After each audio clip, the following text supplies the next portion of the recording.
ETV Urdu के खुसूसी programme बेबाक गुफ्तगू में आपका खैर मकदम है। मैं हूँ खालिद रज़ा ख़ान।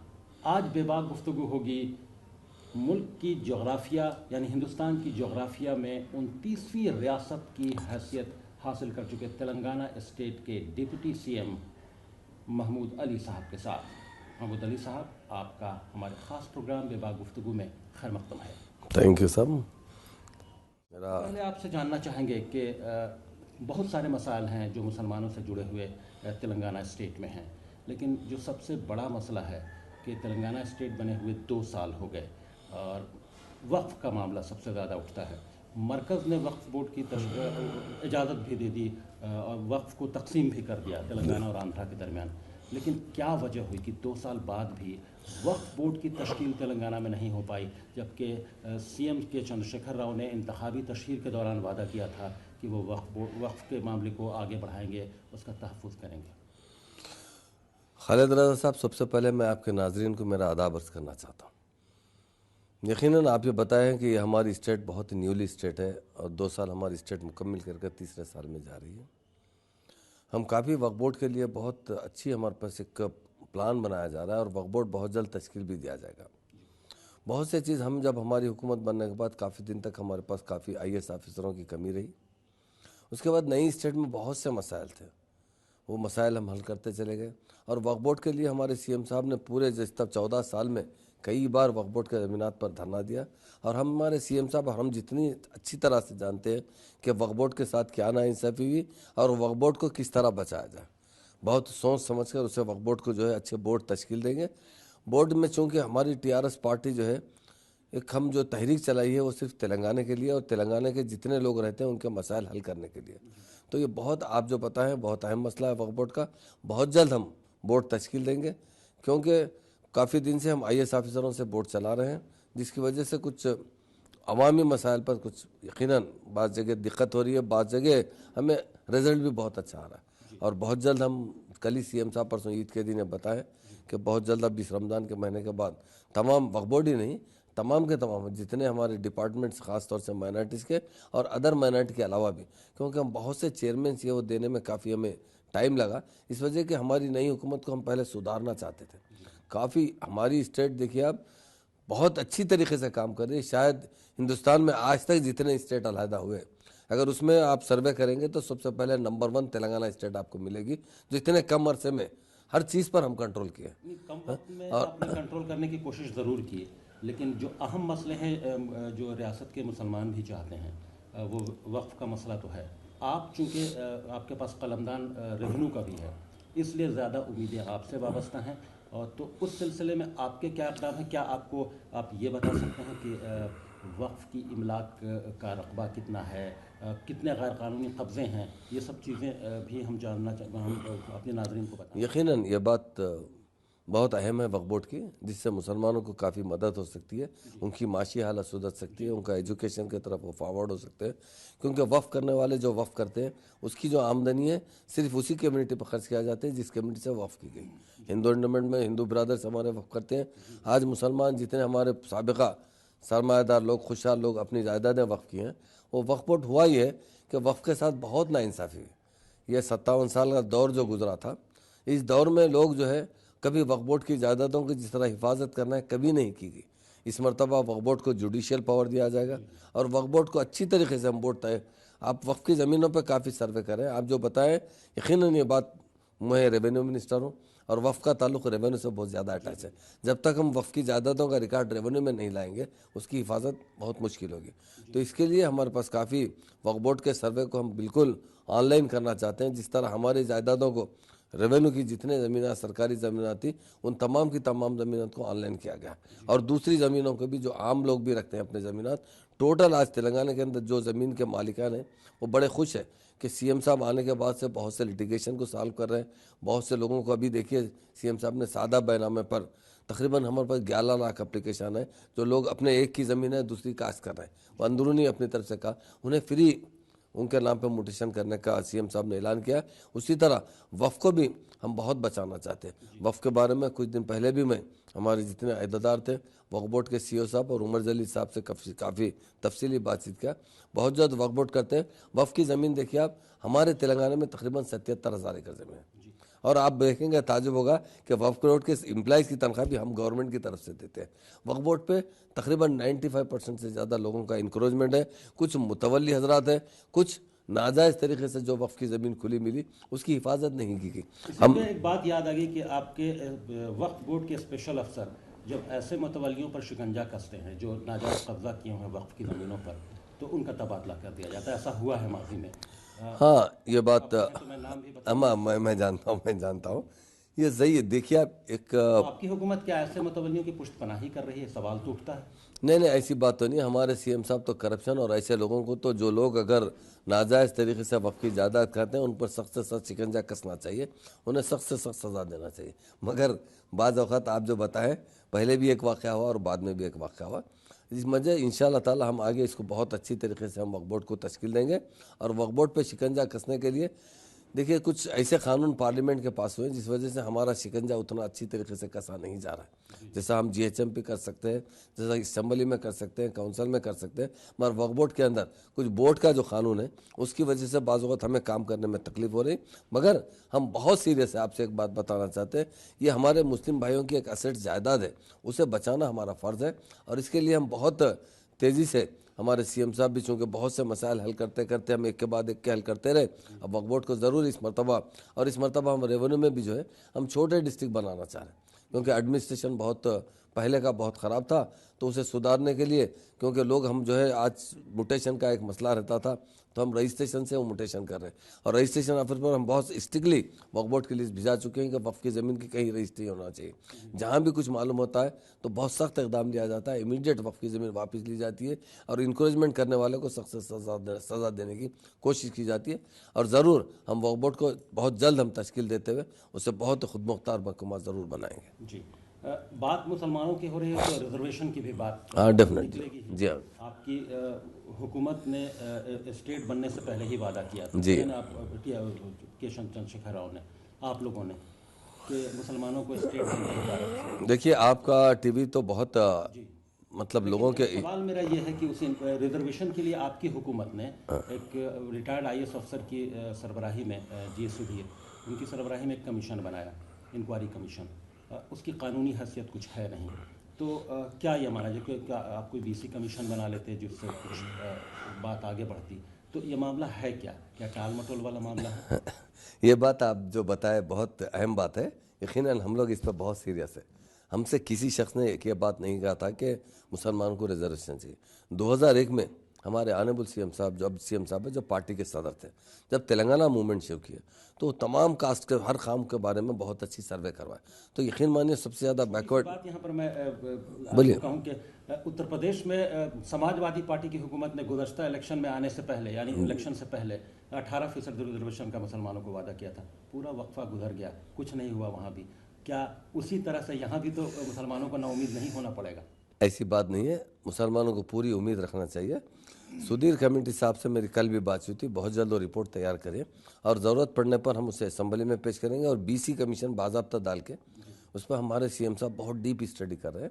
ऐसा ना हो जैसा इससे पहले जिस तरह जियो जारी किया गया, फिर कोई कोर्ट को कंडम किया गया, बाद में मसाइल में कई जगह मुसलमानों को कास्टों में डिवाइड किया गया, आज भी सैयद को रिजर्वेशन नहीं मिलता, पठान को रिजर्वेशन नहीं मिलता। सीएम साहब चाहते हैं कि हम पूरी तरीके से रिजर्वेशन दें। उसके लिए सुधीर कमेटी ज़रूर बीसी कमीशन को गाइड करेगी, क्योंकि इनकी जो रिपोर्ट है एक जामे रिपोर्ट बना रहे हैं और हम ज़रूर बीसी कमीशन का क़याम अमल में लाएंगे और जिस तरह भी हो सके हम असम्बली और पार्लियामेंट में, हमारे काउंसिल और असम्बली में पास करते हुए हम दिल्ली में भी पास कराने की पूरी कोशिश करेंगे। कुछ हालात की वजह से देखिए आप, सीएम साहब ज़रूर वादा किए थे, दिल्ली में आप पास कराने की कोशिश करेंगे, इस पर एक सवाल करेंगे, लेकिन हमें लेना पड़ेगा अपने प्रोग्राम में यहाँ पर एक ब्रेक। फ़ौरन हाजिर होते हैं और महमूद अली साहब के साथ बेबाक गुफ्तगू और बेबाक सवालात जारी रहेंगे।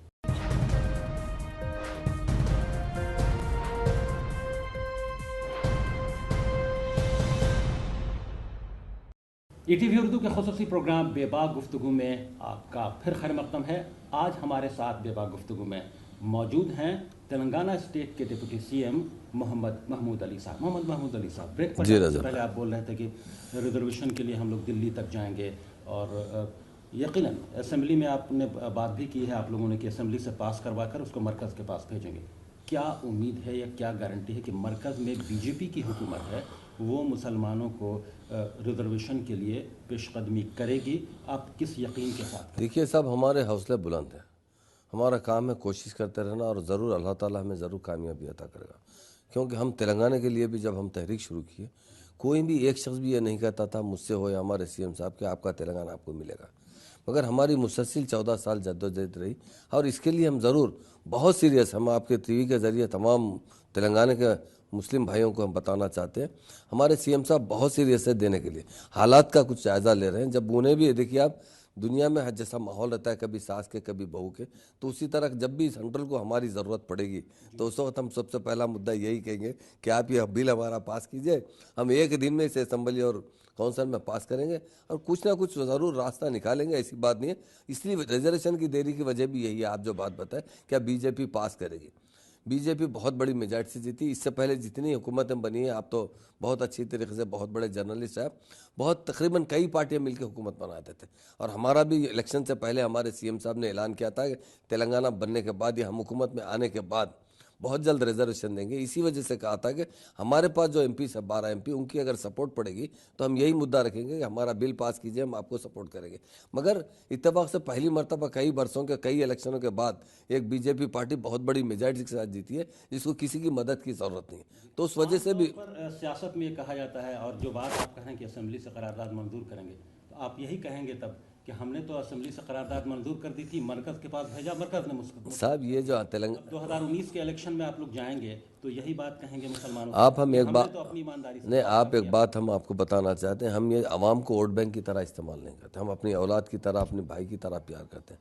आप देखिए तेलंगाना बनने के बाद जितने अच्छे अच्छे काम हमारी स्टेट में हुए, किसी से ये हमारे हाथ से थोड़ा बढ़ के बाहर है, ज़रूर हमारे एजेंडे में है, ज़रूर हमारा वायदा है, ज़रूर देने का है, उसकी हिकमत अमली हम बना रहे हैं, और हम बहुत सीरियस है। आवाम को ये बात बताना चाहते हैं, ख़ासतौर से मुस्लिम भाइयों को, क्योंकि वो आज दलितों से भी ज़्यादा बैकवर्ड है। ये मैं नहीं कह रहा हूँ, हमारे सीएम साहब नहीं कह रहे, बहुत बुरा हाल है मुसलमानों का। जब देखते हैं तो हम कहीं एरिया में जाते हैं तो हमारे आंख में भी आंसू आ जाते हैं कि अल्लाह ताला ऐसी क्या तकलीफ है, क्यों एजुकेशन में बहुत बैकवर्ड हो चुके हैं। इसलिए सीएम साहब आज नहीं, 2000 में एक बात कही थी कि हमारी हुकूमत आएगी तो हम रिजर्वेशन भी देंगे, मदरसे रेजिडेंशियल स्कूल खोलेंगे, मुलाजिमतें भी देंगे। आज मुलाजिमतों में हम देख रहे हैं पुलिस डिपार्टमेंट से हमारे मुसलमान भाई एग्जामिनेशन पास करने की उतनी सलाहियत नहीं है, क्योंकि मुसलमान का हाल इतना पस्त हो चुका है, अगर वो डिग्री भी करता है, डिग्री पास करने के दूसरे दिन से किसी कपड़े की दुकान में काम करता है, किसी किराने की दुकान में काम करता है, उसे उसके बाद उसको गैप आ जाता है। हम बहुत बड़े ट्रेनिंग क्लासेस रख रहे हैं लोगों को एम्प्लॉयमेंट में भर्ती करने के लिए, और हम बहुत सीरियस है इसके लिए, ऐसी बात नहीं है। मगर जो चीज़ हमारे हाथ में, हम हर चीज़ मिनटों में पास करते जा रहे हैं, जो हमको वहाँ से पास कराना है उसका मुनासिब इंतजार देख रहे हैं। अगर हम जल्दबाजी में काम करेंगे, असेंबली में और काउंसिल में पास करके भिजा देंगे, अगर अटक जाएगा तो फिर हम वापस नहीं मंगा सकते। लेकिन अपोजिशन का इल्ज़ाम है कि टीआरएस हुकूमत जी साहब मुसलमानों को दावत इफ्तार के नाम पर 16 करोड़ रुपए की बिरयानी खिलाकर इस रिजर्वेशन के इशू से तवज्जो हटाना चाहता है। साहब ये देखिए, ये गंगा जमुना तहजीब को फ़रोग दे रहे हैं साहब, ये तो ऐसा है अपोजिशन का काम ही है। हिंदुस्तान की जमहूरियत में ये एक माहौल बना हुआ है कि हर अपोजिशन एक दूसरे के खिलाफ बात करता है। देखिए साहब, हमारे ख़जाने से हमारा बहुत बड़ा 1,30,000 15 20 तक करोड़ का बजट है, ये हमको ये 15 करोड़ रुपये इफ्तार कराना, ये कराने से नहीं है। मगर आप बताइए इस्लामी तालीमात क्या है? अगर कोई एक शख्स, पैसे वाला शख्स अगर कोई ज़कात देता है तो आप बोलेंगे ये दिखाने के लिए कर रहा है, वो तो गरीब को मदद करने के लिए कर रहे हैं, और हमारी दिल साफ़ है, नीयत साफ़ है। अपोजिशन बोलने का, फिर अपोजिशन के दौर में तो कुछ नहीं हुआ मुसलमानों के लिए। आप बताइए 57 साल में कितने स्कूल बंद करे, कितने दवाखाने कारपोरेट, आज कोई गरीब आदमी दवाखाना जाता है तो डेड बॉडी के साथ साथ तो माशी हाल से तंग होकर आता है। नहीं, सोई हम देखिए, आप बिल्कुल कर रहे हैं, हम जितने स्कीम्स की ज़रूरत है, आज माइनॉरिटी का बजट आप देख लीजिए, आप तो सारे हिंदुस्तान का दौरा करते हैं तो सारे हिंदुस्तान के हालात मालूम है। हमारे मुसलमानों के पॉपुलेशन के हिसाब से 12 करोड़ का बजट, और हम जो है 3,900 करोड़ रुपये रेजिडेंशियल स्कूल के लिए दे रहे हैं। क्या 3,900 करोड़ में 15-12 ईद मनाते हैं, रमज़ान, क्योंकि एक रमज़ान एक मुतबरिक महीना है, सीएम साहब उसका एहतराम करते हैं। रोज़दार का रोज़ा खुलाना रोज़दार रहने के बराबर का सवाब है। और किसी कब्रिस्तान जो आपके आबा अजदाद जिसमें जिनकी तदफीन हुई है, आपका ख़ानदानी कब्रिस्तान है जी, उस पर नाजायज़ कब्ज़ा होता है, आप ही के महकमे के अफसरान उनको पट्टा भी फराहम कर देते हैं, इस पर आप क्या कहेंगे? साहब ये बात जो आप बता रहे हैं ये 2014 से पहले की बात है। आप मुझे एक दो प्रूफ भी इस मरतबा बताइए। इस मरतबा हम बहुत सख्ती से पाबंद कर रहे हैं। ये पूरे जितने केसेस हैं लैंड केसेस ये पहले के, आज करप्शन का बहुत हमारे सीएम साहब हाई लेवल तो क्रश कर चुके हैं। आप जानते हैं एक डिप्टी सीएम को थोड़ा सा मामला आते ही उसे हटा दिया गया। सीएम साहब बहुत सख्त है करप्शन के ताल्लुक से, बहुत सख्ती से जो है इस पर अमल कर रहे हैं। तो हम ये चाहते हैं कि आवाम को जितना हो सके इंसाफ मिले, और जो कब्रस्तानों को हम जितने कब्रस्तान दे रहे हैं, आप नहीं जानते, मैं रेवेन्यू मिनिस्टर हूँ, कोई 2-4 दिन में एक दिन नहीं आता, कोई ना कोई मुस्लिम भाई आता है कि 2 एकड़ ज़मीन दीजिए, इमीडिएट मैं इंडास करके कलेक्टर को भी जाता हूँ। जहाँ जहाँ ज़रूरत है कब्रस्तानों के लिए, ईदगाह के लिए हम ज़मीन दे रहे हैं। ज़रूर हमें ज़रूर चाहिए कब्रस्तान के लिए, हम तो अपने एजेंडे में रखें, कब्रस्तान हो, हिंदू भाइयों को मसान गट्टी हो या क्रिश्चियन भाइयों को ग्रेवाइट्स हो। ये कहा जाता है कि डिप्टी सीएम के पास जो इख्तियारात होने चाहिए वो आपके पास नहीं है, और आपके कलमदान के अक्सर फैसले भी वज़ीर आला ही करते हैं, इस पर आप क्या कहें? देखिए साहब ऐसी बात नहीं है, ये आप ऐसा समझ रहे हैं। हर जहाँ भी चीफ मिनिस्टर साहब होते हैं जो मीटिंग बुलाते हैं, क्योंकि साहब रेवेन्यू एक बहुत अहम डिपार्टमेंट है। आज तक कोई मुसलमान को तो रेवेन्यू दिया नहीं गया, आज भी मैं समझता हूँ हिंदुस्तान में कोई रेवेन्यू मिनिस्टर तो नहीं है। एक मैं ज़रूर ऑनेस्टी से काम करता हूँ। सीएम साहब ज़रूर जब भी कोई चीज़ की बात होती है, तो जैसा नए डिस्ट्रिक्ट बनाए जा रहे हैं तो मीटिंग बुलाते हैं, मीटिंग बुलाकर हमको भी रहते हैं, हम मिलकर, जब सीएम साहब अकेले होते हैं जब बुला लेते हैं किस तरह करेंगे क्या करेंगे। जब मीटिंग मेरे डिपार्टमेंट में, चूँकि अहम डिपार्टमेंट है, इसलिए हर मीटिंग में, हर तो नहीं तकरीबन इंपॉर्टेंट मीटिंगों में जब पूरे कलेक्टर कॉन्फ्रेंस होती है तो सीएम साहब भी ज़रूर मौजूद होते हैं, वो डिस्कशन करते हैं पूरा। ऐसी बात नहीं है। हमारे सीएम साहब आज तक भी किसी मामले में हमारे पास मतलब इंटर होकर ये ऐसा करना वैसा करना नहीं, अलबत्ता डेवलपमेंट के ऊपर नए नए स्कीम्स हमारे पास लाए जा रहे हैं।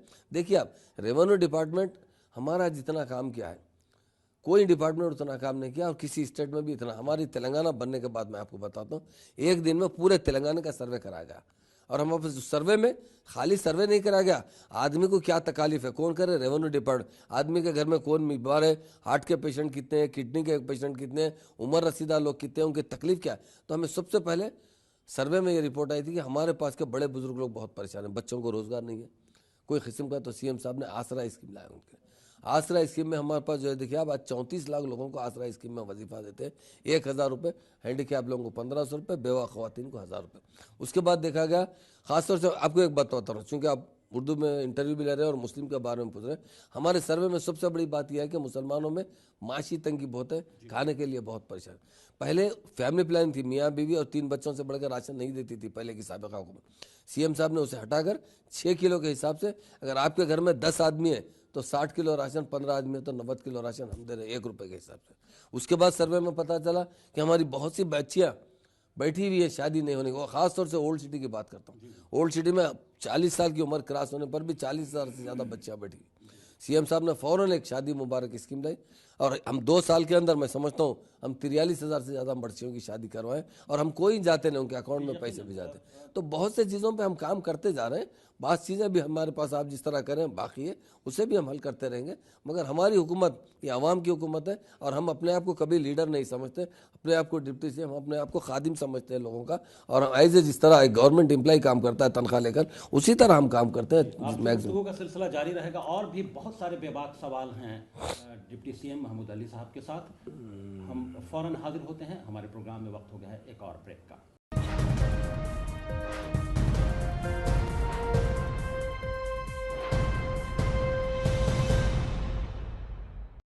ईटीवी उर्दू के खुसूसी प्रोग्राम बेबाक गुफ्तगू में आपका फिर खैर मकदम है। हमारे साथ हैं डिप्टी सीएम तेलंगाना स्टेट के मोहम्मद महमूद अली साहब। मोहम्मद महमूद अली साहब, दिल्ली में आंध्रा भवन को लेकर काफ़ी तनाज़ा है तेलंगाना स्टेट और एपी के बीच में।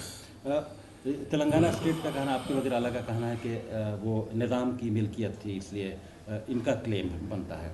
उधर आंध्रा के लोग कहते हैं कि उनकी हुकूमत कहती है कि चूँकि हैदराबाद में उन्होंने भी बहुत सारे फ्लाईओवर्स, बहुत सारी बिल्डिंग्स, बहुत सारी इमारतें बनवाई, तो हिसाब उस हिसाब मुताबिक होना चाहिए।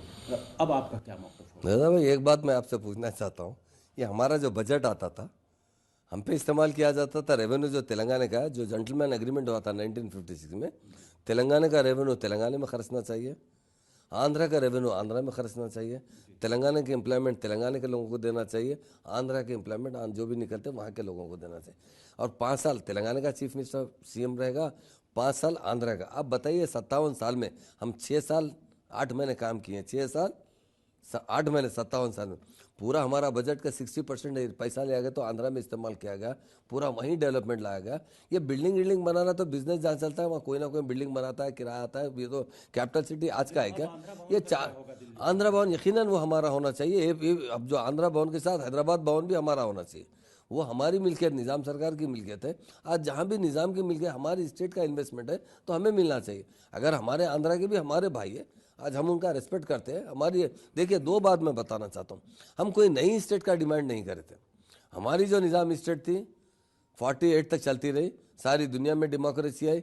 यहाँ पर भी 47 में ब्रिटिश निज़ाम को लिख कर देकर गए थे, जिसमें नेहरू साहब की दस्तखत है, पटेल साहब की। आप जैसी चाहे हुकूमत रख सकते हैं, खुद आप चला सकते हैं, आप पाकिस्तान के साथ जा सकते हैं, आप हिंदुस्तान के। निज़ाम सरकार बहुत ज़हीन बादशाह थे, उन्होंने सोचा हम किस तरह पाकिस्तान के साथ जाएंगे, जबकि हमारी आवाम 80% हिंदू भाई है। और डेफिनेट अब डेमोक्रेसी खत्म हो रही है, वो हिंदुस्तान में मिलने की बात की है। नेहरू साहब को उन्होंने लेटर भी लिखा था कि हम आपके साथ मर्ज हो जाते।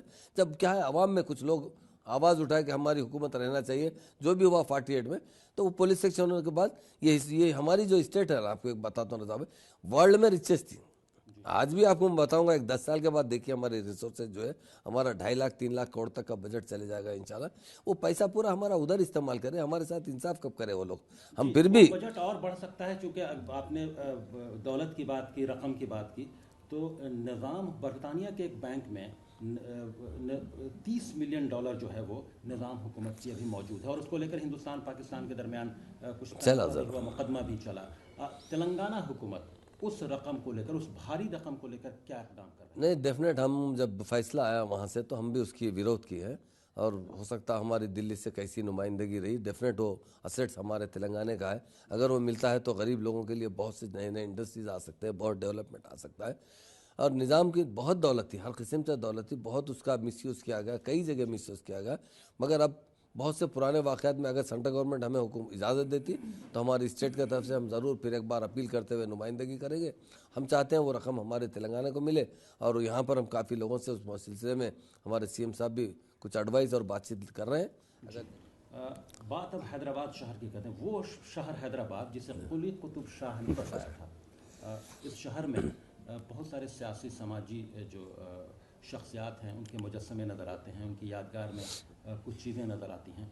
कुली कुतुब शाह की यादगार के सिलसिले में आप क्या कर रहे हैं, क्योंकि उनकी याद में डेफिनेट चीज़ें नज़र नहीं आती हैं? देखिए मैं आपसे एक बात बताता हूँ, हमारे सीएम साहब कुली कुतुब शाह पे बहुत सी, आप सबसे अहम बात बताऊँगा कि हमारा जो फ्लैग हाउसिंग 15 अगस्त का किया जाता, किले गोलकुंडे पे किया जाता, यकीनन कुली कुतुब शाह की याद में किया जाता, जिन्होंने किला गोलकुंडा बनाया। उस वक्त बहुत मसाला है, मिलिट्री वाले बहुत हमसे मतलब इख्तलाफ करे, अरे नई नई स्टेट क्या कारनामे कर रहे हैं आप, बोले अब मिलिट्री के एरिया में है, फला एरिया ये हो रहा है। मगर सीएम साहब बोले नहीं, ये हमारे कुली कुतुब शाह ने जब हैदराबाद की बुनियाद डाली थी तो उन्होंने किला बनाया था, उन्होंने चार मीनार बनाया था। हमारे आप देखिए हमारे जो हमारी स्टेट का लोगो है, आप देखिए उसके अंदर चार मीनार को हमने डाला। किसी से पहले किसी आंध्रा हुकूमत ने आंध्रा के लोगों के अंदर कभी चार मीनार को मुकाम दिया? तेलंगाना जब गवर्नमेंट बनी चार मीनार को हमारे लोगों में लिखा। और जितने हिंदुस्तान और बाहर के ममालिक को हमारे KT रामाराव साहब जा रहे हैं और हमारे पास हमारे जो भी डेलीगेशन आते हैं, हम उन्हें चार मीनार का तोहफा देते हैं। कुछ दिन कबल बीजेपी सदर अमित शाह ने तेलंगाना में एक रैली से खिताब करते हुए ये कहा था कि तेलंगाना को मरकज़ ने 90,000 करोड़ रुपए की इमदाद फराहम की। आप कहते हैं कि वो इमदाद मिली ही नहीं, और अमित शाह बोल रहे हैं कि वो इमदाद दी गई। किस गलत बयानी से कौन काम ले रहा है? हकीकत में हर जो टैक्स होता है ना, उसमें सेंट्रल का और स्टेट का शेयर होता है। तो हमको पहले साल शायद 23,000 करोड़ रुपए है वो हमारा शेयर आया, वो इससे बढ़ के शेयर उनको गया है। उसमें से जो स्टेट में टैक्सेस वसूल होते हैं, बास बजे के सेंट्रल गवर्नमेंट, और क्योंकि सेंटर किस तरह चलती है, सेंटर का क्या वजूद है, ये पूरे 29 हिस्सों से जो टैक्स आता है वही सेंटर का बजट है, उनका कोई अलहदा बजट नहीं है। तो वो उन्होंने जो बयान दिया ज़रा ज़्यादा आगे चढ़ के चले गए। हम दूसरे दिन मैं हमारे फाइनेंस मिनिस्टर सब बैठकर उनकी बात की तशरीह करें कि आपसे जो एक एक पाई की रकम है तो वो हम आपको बताएंगे। 2 साल में हमको सिर्फ शायद 45-47 हज़ार करोड़ ज़रूर है, मगर वो हमारा शेयर है। तेलंगाना में 71 माइनॉरिटी रेसिडेंशियल अंग्रेजी मीडियम स्कूल खोलेगा, अभी जो खोले गए। उनमें जब दाखिले की बात हुई तो दीगर अक़लियती तलबा के फॉर्म्स ज़्यादा आए। आखिर क्या वजह है कि मुसलमानों के दरमियान क्या साहब देखिए, हुकूमत ने मुहिम नहीं चलाई, बेदारी मुहिम नहीं चलाई, जिसकी वजह से फॉर्म्स बहुत कम तादाद में आए? मैं आपसे एक बात बताऊंगा। जिस वक्त हम 71 नहीं, सीएम साहब हमारे 120 रेजिडेंशियल स्कूल खोलने के लिए बहुत इसरार कर रहे थे। हमारे ISF मैं खुद भी कहा कि साहब इमीडिएट इतने स्कूल खोलेंगे तो शायद मुसलमानों को क्या है, अपने बच्चों को रेजिडेंशियल स्कूल में पढ़ाने की अभी से आदत नहीं है। मुझे मैं एक वाक़या, उसके लिए इतनी पब्लिसिटी की है हम लोग, हमारे हर डिस्ट्रिक्ट में एक वैन का इंतज़ाम किए हैं जो मुसलसल 24 घंटे फिरती रही। खुद हम टीवियों में, अखबारों में इश्तेहार दिए। खुद हमारा जो चैनल, एक हमारे 2 चैनल चलते हैं, तेलुगु एक उर्दू, दोनों चैनलों से इतनी पब्लिसिटी करें। काफ़ी एप्लीकेशन आए हैं, मुसलमान भी अच्छी तादाद में दिए हैं, मगर आप जिस तरह बता रहे हैं मुसलमान में उतना अवेयरनेस है, मगर हमारे पास जो एडमिशन दिए उससे 2 गुना से ज़्यादा एप्लीकेशन आए। मुसलमानों का परसेंटेज के हिसाब से कम है। कुछ दिन कबल हमें याद आया कि ग्रेटर हैदराबाद का जब बल्दियाती इंतखाब हो रहा था तो पोलिंग के रोज़ IM के MLA ने आपके फर्जंद को घर में घुसकर हमला करने की कोशिश की। आप डिप्टी CM हैं स्टेट के, आप कुछ नहीं कर पाए। नहीं साहब, देखिए साहब, हमेशा माफ़ करने में बहुत बड़ा मज़ा है, बदला लेने में कभी मज़ा नहीं। हमारे जो पैगम्बर ने हमें तालीम दी, हमारे इस्लाम का जो रास्ता है, अगर कोई हमसे बदतमीज़ी से पेश आए तो उसका जवाब हम बदतमीज़ी से नहीं दे सकते। 5 मुस्लिम नौजवानों को इनकाउंटर में मार दिया गया था। मुश्तबा सीमी के नौजवान गिरफ्तार किए गए थे कुछ कांस्टेबल की हलाकत के इल्ज़ाम में। उस सिलसिले में आपके क्या इक़दाम हैं? सब हुकूमत जो है अमन चाहती है सब, और हमारे CM साहब तो एक चुमटी को भी नहीं मारते, इतना उनका नरम दिल है। अब बात हालात जो रहते हैं उसके हिसाब से जो काम हुआ है, जो भी हुआ, हमको भी इस बात का अफसोस है कि हमारे स्टेट में ऐसा काम नहीं होना चाहिए। बहुत बहुत शुक्रिया मोहम्मद महमूद अली साहब, हमारे ख़ुसूसी प्रोग्राम बेबाक गुफ्तगू में शामिल होने के लिए। थैंक यू रज़ा भाई, थैंक यू बहुत बहुत। ETV के ख़ुसूसी प्रोग्राम बेबाक गुफ्तगू में अभी बस इतना ही। अब खालिद रज़ा को दीजिए इजाज़त, अगर आप देखते रहिए ETV उर्दू।